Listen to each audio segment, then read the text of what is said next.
first problem says, what are the solutions? Whenever it says, what are the solutions, we're simply solving. So this is a radical equation. So it's just algebra, and you've got to go in the correct order to solve for x piece by piece. Now with these are the catch ones. You always need to check for extraneous solutions. Anytime you're solving an equation of any kind, and you take and start manipulating it by doing inverses, you need to check your final answers. Because extraneous solutions get introduced, and you would throw those answers out. So an extraneous solution is a solution you get that when you plug back in does not make a true statement. So let's solve this one. So we would do what? What's our first step? Talk me through this, guys. Good. Subtract 1 from both sides. So we have the square root of 2x minus 3 is equal to 3, right? So then what's our next step? So this is the square root. What undoes the square root? Squares. We square both sides of the equation. So then over here, our square root and square are inverses. They cancel out. So we have 2x minus 3 is equal to 3 squared, which is simply 9, right? There's not two answers for that. Just 3 squared is 9. So now solving for x, we'll add 3. So we have 2x is equal to 12. Last step, divide by 2, right? So x is equal to 6. Now we're always going to check our answers. I promise, guys, you'll get one of these on your final exam, and there is a good chance that you'll have two solutions and that you'll have to check to see if any of them are extraneous. So we're always going to check. So we go back to the original problem and plug in 6 for x. So we have the square root of 2 times 6 minus 3 plus 1. Does that equal 4? We better check. So that's the square root of 12 minus 3, right? Plus 1 equals 4. So we have the square root of 9 plus 1 is equal to 4. So we have 3 plus 1 is equal to 4. So we have 4 is equal to 4. That is a true statement. Therefore, that was truly a solution, not extraneous. We keep it. Questions? It would be a shame to not check it and miss it, even though you did all the hard stuff right. Okay, let's do the next one. One like this, I saw on so many students' final exam last year. What are the solutions? What is the solution or solutions? So we have 2 times x to the 2/3 minus 7 is equal to negative 14. So when it says what are the solutions, once again we're solving, and most of the students had one like this. So there's a lot of things to remember with this one, and hopefully I'll remind you. So let's go through it. First step to get x alone is add 7 to both sides of the equation. So we have 2 times x to the 2/3 is equal to negative 7. Is everybody comfortable with that? Okay, what's my next step?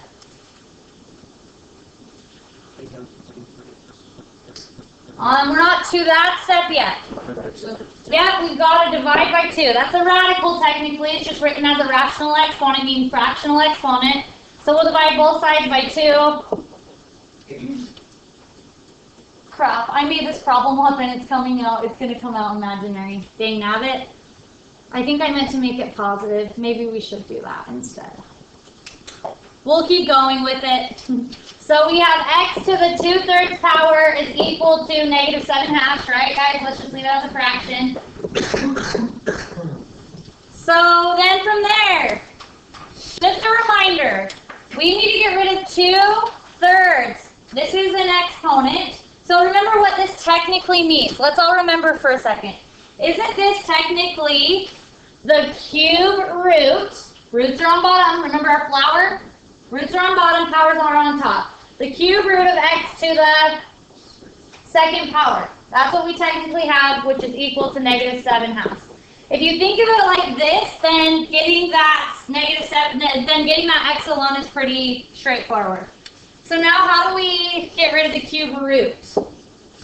Cube both sides. So we'll cube both sides of the equation. So we have x squared, cube root and cube, cancel out. X squared is equal to, let's type it into our calculator and then do the simplified fraction. Negative 7/2,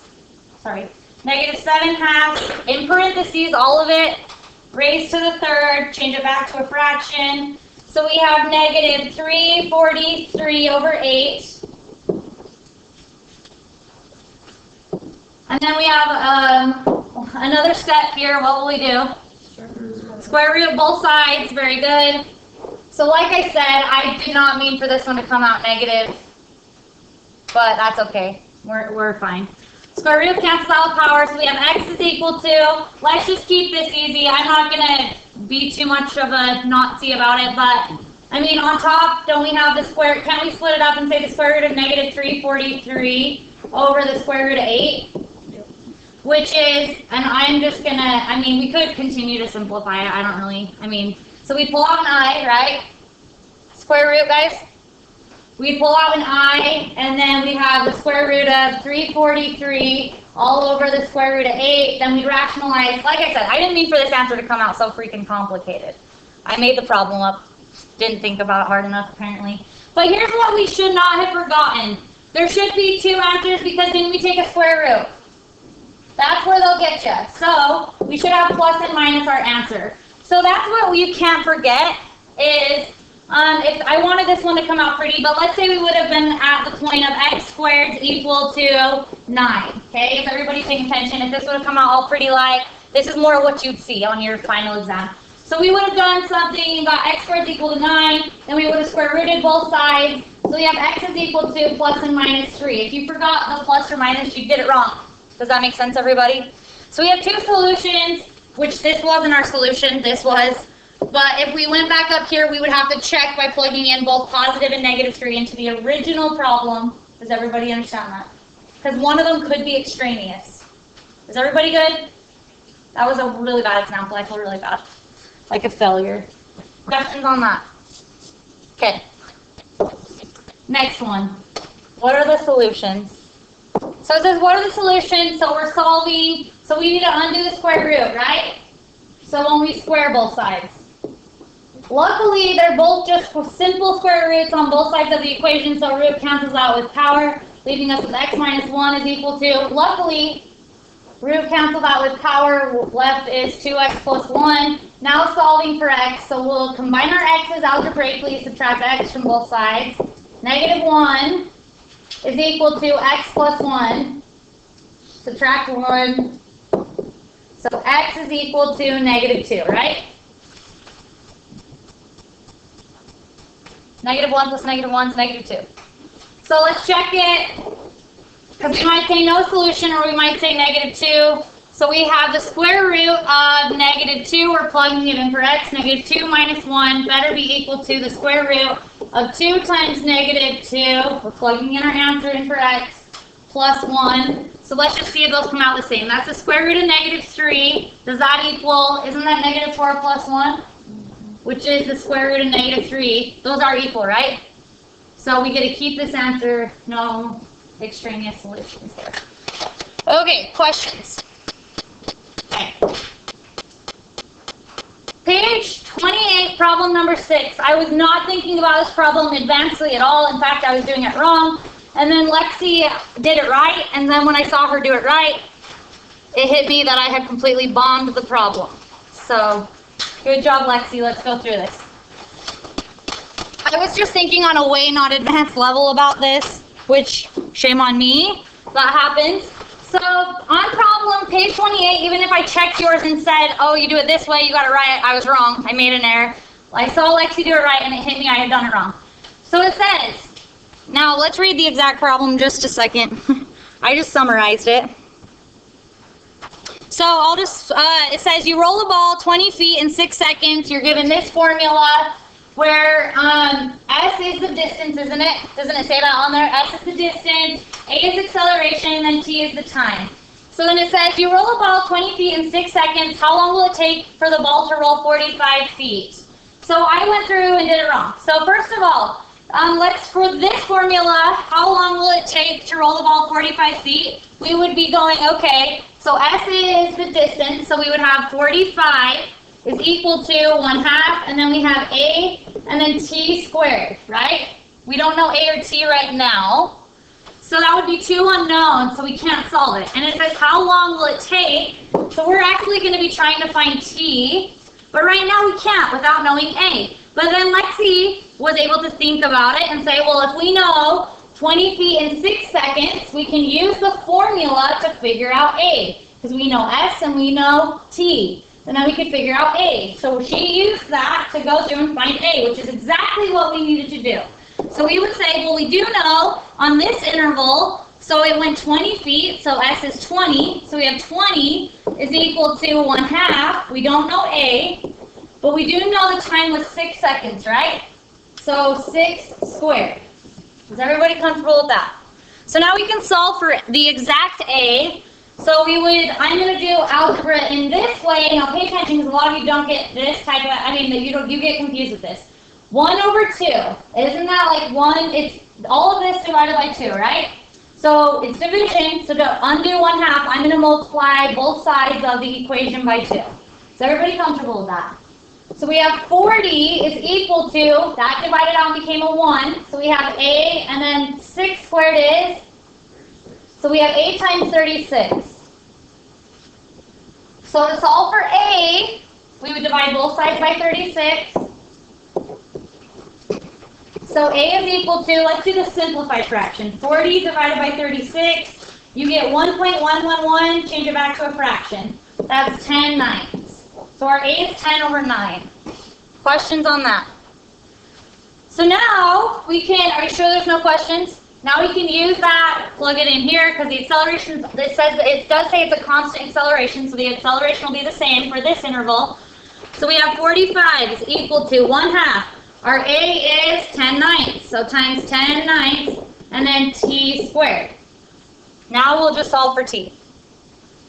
So I'm going to algebraically go about it like this. I'm going to put these two things together. So I have 45 is equal to 0.5 times 10/9. Change it back to a fraction. So we have 5/9 T squared. So guys, I'm going to multiply both sides by 9, then divide by 5. So I'm technically multiplying by 9/5, because it will not be 1/1. So I'm multiplying by 9/5. So I have 45 times 9 divided by 5, and I get 81. This side became 81 is equal to, that became a 1, so it's equal to T squared. Last step to solve for T, what will we do?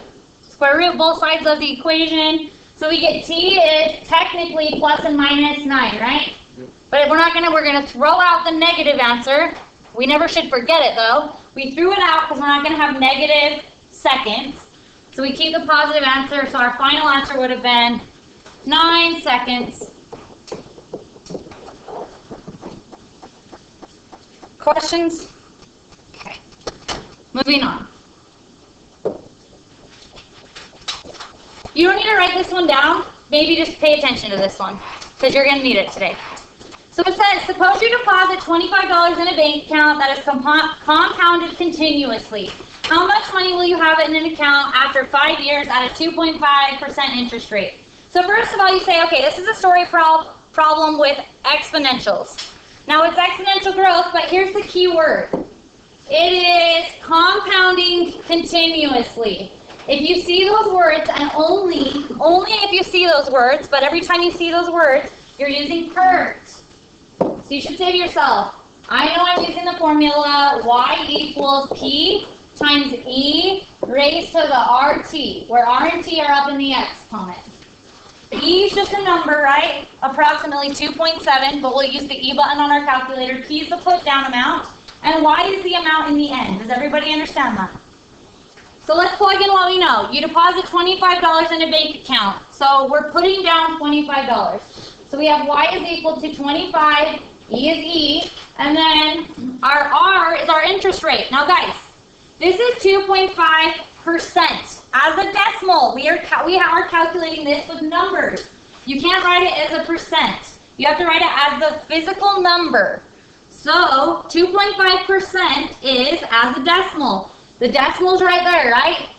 We move it 1, 2 places, fill in your zeros. So 2.5% as a number is 0.025. You have to put in numbers, not percents, into the formula. We all get that.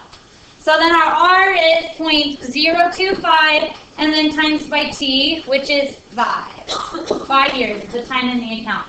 Now here's the catch. Both of these have to be in the exponent on your calculator. So let's all practice typing it in, because 90% of people type this in wrong. 25e. Do not close your parentheses until the very end. You'll type in 0.025 times 5, then close your parentheses to keep it all in the account. So in the account, after 5 years, we have 28. It becomes 28.33. So $28.33. So we only made $3.33 in 5 years. So that's about what real interest is like, guys. Does that make sense? Wasn't that a way low interest rate? Yeah. So that makes sense. Questions? Okay, now this is where you need to pay attention. That was an easy one on purpose to warm me up for this one. So it says, now pay attention to the difference. Suppose you don't need to write this one down as long as you're watching and paying attention. Suppose you have $300 in a bank account you originally put $150 into. How long did it take you to get that amount of money if the interest was compounding continuously at a rate of 5%? So you saw the keywords again, compound continuously, so you should automatically say to yourself, I'm using PERT.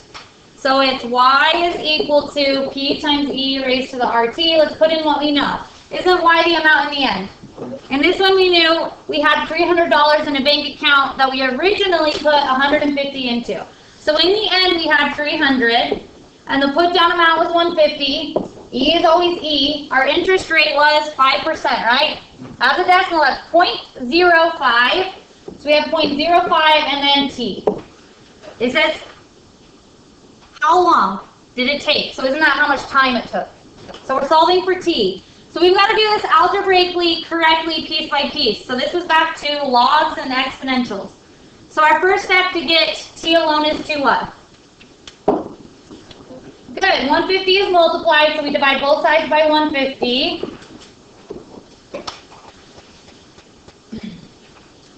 So we have 2 is equal to E raised to the 0.05t. Now, can you just divide by E? No, that's a base. Base E. How do you undo base E? Can anyone remember? How do we undo base E? It's ln, the natural log. Does everybody remember that now? ln and E are inverses of each other. So we're going to take, to get this out of the exponent, we've got to get rid of the base E. So we're going to take the ln of both sides of the equation. So we have ln of 2. ln of 2 is equal to, ln and E are inverses. They cancel out. That drops that down. So we have 0.05t. Last step to get T alone is to divide by 0.05, right? And T is alone. So now you'll type in your calculator. ln, use the ln button of 2, close your parentheses, divide it by 0.05. So that's 13.9. So took 13.9 years, right? Right, 13.9 years. So if it said how many years and how many days, we know it's 13 years and then 0.9 of a year, right? Isn't that 9? Doesn't 0.9 as a percent 90%? So how many days are in a year? 365. So let's figure out exactly how many days. On what day did we reach this? So 90% of a year. So a year, there's 365 times 0.90. 328 days and a half, right? 3.285. Did everyone get that? What? So do you guys all get what I did? 365, 90%. So that's 13 years and 328.5 days. So you could go way forever. We could do 0.5 of a day. We won't though. But that's like an ACT would expect you to be able to keep going. Questions? Okay, we're almost there. Maybe I won't do this one and just hope that you can do it. Yeah, maybe. So I'll just read it to you and we'll talk about it. It says the frog population in a pond is 100. 5 hours later, the frog population is 175. Using an exponential model, how many hours will it take the pond to go from 175 to 400? Do I need to do this one? Yes or no? Would you know how to do it? Yes. You'd know how to do it. Okay. Okay, last few. What is the exponential form of the function? So we're writing out what is the exponential form of the function. This is really important. So, we have log to the base 2 of 16 is equal to 4. Logs and exponentials go hand in hand. We can rewrite exponentials as logs and logs as exponentials. So what do we need to do to rewrite it as an exponential? Don't we need to get rid of log to the base 2? Yes. So how do we undo log to the base 2? Base 2. So we're going to base 2 both sides. Base 2 both sides. So now we have log to the base 2 and base 2 cancel out. That leaves me with 16 is equal to 2 to the 4th. That is that logarithm written as an exponential. Now you can check, is 2 to the 4th 16? Yes. So we know we've done this correctly. Questions on that? So let's go the other way. What is this exponential as a logarithm? So we have 4 to the base 4 to the 3rd power is equal to 64. So we're rewriting it as a logarithm. What's our base of our log? 4. So we'll take log to the base 4. You got to do that to both sides. Log to the base 4. So now we have log to the base 4 and base 4 cancel out. Our 3 drops down. We have is equal to. Then the order of this, that log to the base 4 is first. So we have log to the base 4 of 64. That's rewriting it in logarithmic form. Okay. Questions? Okay. So you're doing up to page 46 on the test review. So you should be doing 45 and 46 today. And then you should be up to there, completely caught up.